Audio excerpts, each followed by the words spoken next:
வணக்கம். இன்றைக்கி நம்ம பார்க்க போகிற சமையல் ஒரு 2 வகையான பிரேக்ஃபாஸ்ட் ரெசிபி தான் பார்க்க போகிறோம். ஒன்று பார்த்திங்கன்னா செட்டிநாடு ஸ்டைலில் குழிப்பணியாரமும் அதுக்கு சூப்பரான ஒரு சட்னியும், ரெண்டாவது இடியாப்பமும் கத்திரிக்காய் கோசுமல்லியும் எப்படி செய்யலாங்கிறத பார்க்கலாம். 2 பிரேக்ஃபாஸ்ட்டுமே நல்ல காம்பினேஷனாக இருக்கும். ஸோ வாங்க எப்படி செய்யலாங்கிறத பார்க்கலாம். எடுத்துக்கலாம். இந்த டம்ளரில் 1 டம்ளர் அளவுக்கு இட்லி புழுங்கல் அரிசி எடுத்துக்கலாம். அதே டம்ளரில் 1 டம்ளர் அளவுக்கு பச்சரிசி சேர்த்துக்கலாம். இப்போ அதே டம்ளரில் 1/2 டம்ளர் அளவுக்கு உளுந்து சேர்த்துக்கலாம். 2 டேபிள் ஸ்பூன் கடலைப்பருப்பு, 2 டேபிள் ஸ்பூன் துவரம்பருப்பு, 1/4 டேபிள் ஸ்பூன் வெந்தயம் சேர்த்துக்கலாம். இப்போ இது எல்லாத்தையுமே நல்லா 2-3 தடவை கழுவிட்டு பார்க்கலாம். இப்போ நல்லா கழுவிட்டு வந்துட்டேன். இப்போ வந்து நல்லா தண்ணி ஊற்றிக்கிறேன். முங்குற அளவுக்கு தண்ணி ஊற்றிட்டு நல்லா ஒரு 3 மணி நேரம் ஊறட்டும். ஊறினதுக்கப்புறம் பார்க்கலாம்.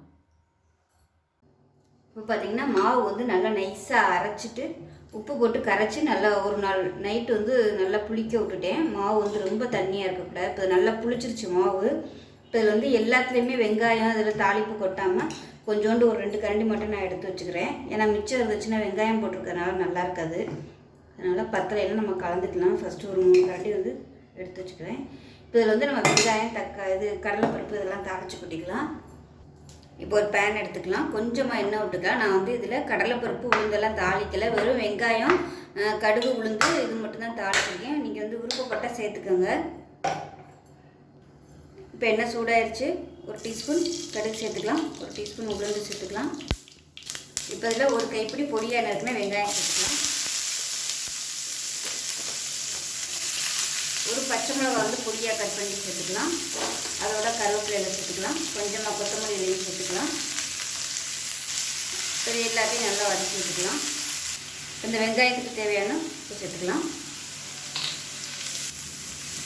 வெங்காயம் நல்லா வதங்கிடுச்சு. இப்போ இதை வந்து அமர்த்திடலாம். அமர்த்திட்டு ஆற விட்டுட்டு மாவில் கொட்டிக்கலாம். இப்போ நம்ம இந்த தாளித்து வச்சுருந்தது நல்லா ஆறிடுச்சு. இதை வந்து மாவில் கொட்டிடலாம். கொட்டிட்டு இப்போ தண்ணி தேவைப்பட்டுச்சுன்னா நம்ம பணியாரம் மாவு ஊற்றுற அளவுக்கு தண்ணி ஊற்றி கலந்துக்கலாம். கொஞ்சமாக தண்ணி ஊற்றிக்கலாம்.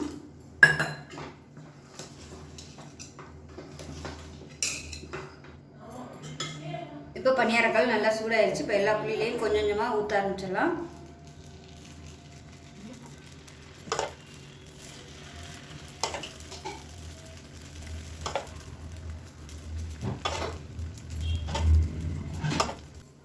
மூடி வச்சிடலாம். இப்போ பணியாரம் மேல்புறம் நல்லா வெந்துருச்சு. திருப்பி விட்டுக்கலாம். இன்னும் கொஞ்சம் நேரம் விட்டிங்கன்னா உங்களுக்கு நல்லா அப்படியே கோல்டன் கலரில் வரும். இந்த சைடு நல்லா கிறிஸ்பியாக வேகட்டும். இப்போ பாருங்கள், நமக்கு பணியாரம் அருமையாக ரெடி ஆயிடுச்சு. நல்லா 2 சைடு நல்லா கிறிஸ்பியாக சூப்பராக வந்துருச்சு பாருங்கள். இது எல்லாத்தையும் இப்போ எடுத்துடலாம்.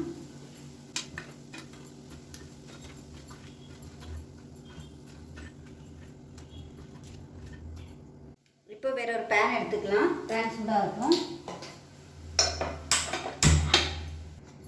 இப்போ பேன் நல்லா சூடாயிருச்சு. எண்ணெய் சேர்த்துக்கலாம். எண்ணெய் நல்லா சூடானதும் 1 டேபிள் ஸ்பூன் கடலைப்பருப்பு, 1 டேபிள் ஸ்பூன் உளுந்து சேர்த்துக்கலாம்.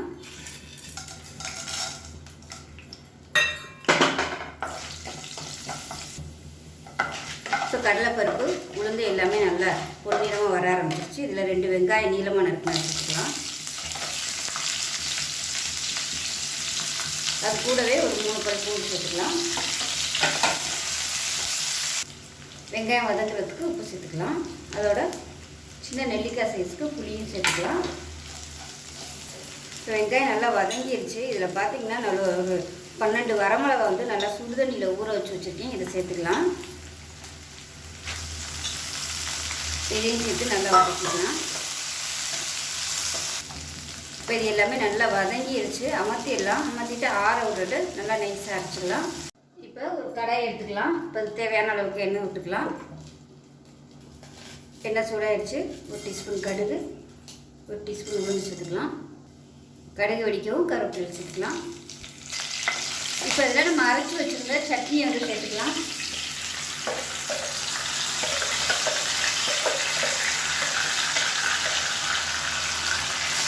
சேர்த்துட்டு நல்லா சுருண்டு வர அளவுக்கு வதக்கிக்கலாம். உப்பு செக் பண்ணி பார்த்துட்டு உப்பு சேர்த்துக்கோங்க. இது வந்து நீங்கள் தண்ணியாகவும் வச்சுக்கலாம், கெட்டியாகவும் வச்சுக்கலாம். வெளியூருக்குலாம் போகிறீங்கன்னா அது நல்லா சுருண்டு வர அளவுக்கு வதக்கி எடுத்து கொண்டு போனீங்கன்னா நல்லாயிருக்கும். இப்போ பாருங்கள் சட்னி நல்லா ரெடி ஆயிடுச்சு. அமர்த்திடலாம். நான் வந்து ரொம்ப கொதிக்க விடலை, இதோட அமர்த்திக்கிறேன்.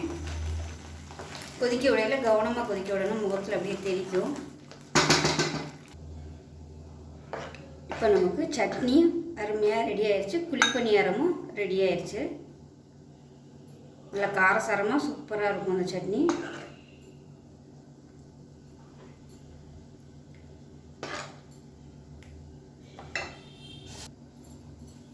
இப்போ பாருங்கள் அருமையான எடுத்துக்கலாம். இதில் பார்த்தீங்கன்னா ஒரு 4 கத்திரிக்காயை இந்த மாதிரி பொடியாக கட் பண்ணி வச்சுருக்கேன். நல்லா பிஞ்சு கத்திரிக்காயாக விதை இல்லாத பார்த்து எடுத்துக்கோங்க, அதான் நல்லாயிருக்கும். அதோட சின்னதாக ஒரு உருளைக்கிழங்கு சேர்த்துருக்கேன். கத்திரிக்காய் அதிகமாகவும் உருளைக்கிழங்கு வந்து கம்மியாகவும் எடுத்துக்கோங்க. உருளைக்கிழங்கு வந்து சும்மா அந்த ஒரு கொலகொலப்புக்காக தான், கெட்டியாக வர்றதுக்காக, அதுக்காக தான் உருளைக்கிழங்கு சேர்க்குறது. இதில் வந்து கொஞ்சமாக தண்ணி ஊற்றிக்கலாம். இது முங்குற அளவுக்கு தண்ணி ஊற்றினா போதும். இப்போ அதை மூடி வச்சிடலாம். மூடி வச்சுட்டு நல்லா ஒரு 5 விசில் விட்டுட்டு பார்க்கலாம். நல்லா குழஞ்சி வேகணும். இப்போ கத்திரிக்காயும் உருளைக்கிழங்கும் வேகிறதுக்குள்ளே நம்ம இடியாப்பத்துக்கு மாவு ரெடி பண்ணிக்கலாம். இப்போ தேவையான அளவுக்கு மாவு எடுத்துருக்கேன். இப்போ அதில் உப்பு சேர்த்துக்கலாம். தண்ணி சூடு பண்ணியிருக்கேன். இப்போ தண்ணி நல்லா காஞ்சிருச்சு. இது வந்து கடையில் வாங்கின மாவு கிடையாது, மாமியார் வந்து இது செஞ்சு கொடுத்தது. அதனால் தண்ணி வந்து இது ரொம்ப கொதிக்க வைக்கணும்னு அவசியம் இல்லை. லேசாக சூடு பண்ணிவிட்டு கிண்டணும்னாலே மாவு நல்லாயிருக்கும்.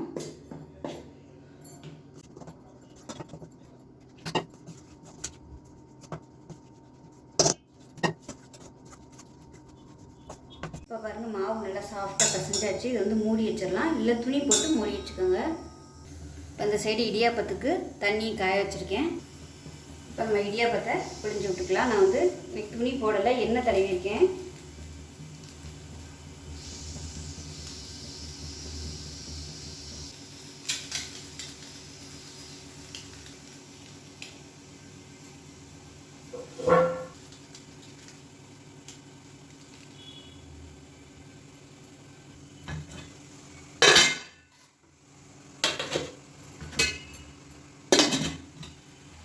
இப்போ நம்ம கத்திரிக்காய் வேக வச்சது எப்படி இருக்குன்னு பார்க்கலாம். பாருங்கள் நல்லா அப்படியே வெந்துருச்சு. இதை வந்து மசிச்சு விட்டுக்கலாம். நம்ம இப்போ இந்த மாதிரி மேஷர் வச்சு நல்லா மசிச்சு விட்டுக்கோங்க. தண்ணி நிறையா இருக்க மாதிரி இருந்துச்சுன்னா தண்ணியை லேசாக இழுத்து விட்டுட்டு மசிச்சுக்கலாம்.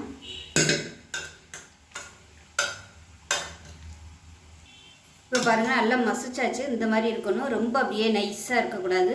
இந்த மாதிரி திரி திரியாக இருக்கணும், அப்போ தான் நல்லாயிருக்கும்.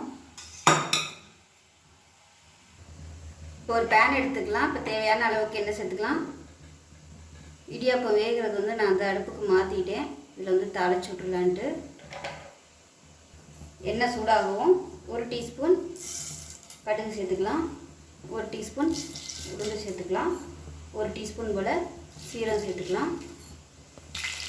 கடுகு சீரகம் நல்லா பொரிய ஆரம்பிக்குது. 2 வரமிளகாயை கிள்ளிட்டு சேர்த்துக்கலாம் வாசனைக்காக. அதோட கருவேப்பிலை சேர்த்துக்கலாம்.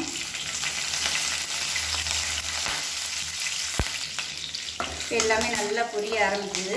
இப்போ பார்த்திங்கன்னா ஒரு 2 கைப்பிடி அளவுக்கு சின்ன வெங்காயம் சேர்த்துக்கலாம், பொடியாக கட் பண்ணிவிட்டு. அது கூடவே காரத்துக்கு தேவையான அளவுக்கு பச்சை மிளகா சேர்த்துக்கலாம். இது வந்து கொஞ்சம் காரம் அதிகமாக இருந்தால் தான் நல்லாயிருக்கும். ஏன்னா உருளைக்கிழங்கு கத்திரிக்காய்லாம் வந்து நல்லா மசிச்சு வச்சுருக்கிறதுனால காரம் வந்து கம்மியாக போட்டோம்னா அந்தளவுக்கு எடுபடாது. அதனால் கொஞ்சம் காரம் அதிகமாக இருந்தால் தான் நல்லாயிருக்கும். இது எல்லாமே நல்லா வதங்கட்டும். இப்போ வெங்காயம் நல்லா வதங்கிடுச்சு. 2 தக்காளி எடுத்திருக்கேன், சின்ன தக்காளியாக, ரொம்ப சின்ன தக்காளியாக எடுத்திருக்கேன். நீங்கள் வந்து பெருசாக இருந்தால் 1 எடுத்துக்கோங்க. நான் மிக்சியில் போட்டு பல்ஸ் மோடில் போட்டிருக்கேன். ரொம்ப நைஸாலாம் இல்லை, இந்த அளவுக்கு அப்படியே குறன்னு இருக்க மாதிரி இதை சேர்த்துக்கலாம்.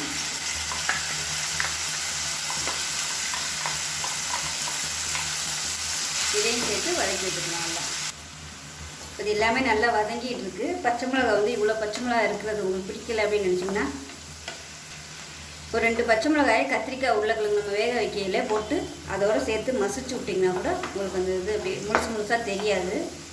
அது நல்லா ஸ்மூத்தாக இருக்கும்.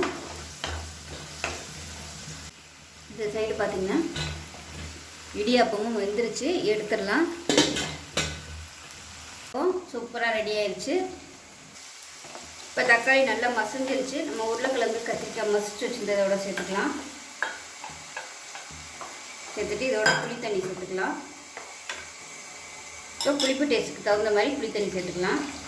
இப்போ நான் காலையில் வந்து சாம்பார் வச்சுட்டு கொஞ்சம் மிச்சம் இருந்துச்சு, புளி எடுத்து ஃப்ரிட்ஜில் வச்சுருந்தேன். அது கொஞ்சமாக இருந்ததுனால நான் அப்படியே சேர்த்துட்டேன்.